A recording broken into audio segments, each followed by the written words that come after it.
Tim SAR gabungan yang menerima laporan langsung bergerak menuju lokasi dengan mengerahkan satu tim rescue menggunakan kapal patroli Polairut Saum Laki. Ketujuh korban tenggelam berhasil dievakuasi dan langsung dibawa menuju kota Saum Laki untuk mendapatkan perawatan. Sebelum mendapat pertolongan dari tim SAR, 7 korban tersebut sempat berenang menuju pulau terdekat dengan lokasi tenggelam untuk meminta pertolongan.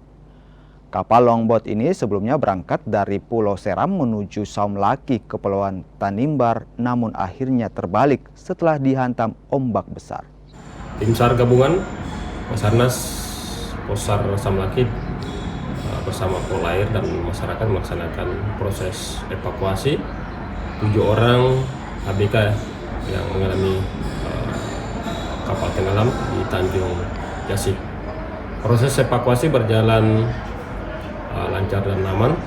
7 ABK yang diselamatkan berhasil dievakuasi ke Saum Laki sampai pukul 17 lewat local time.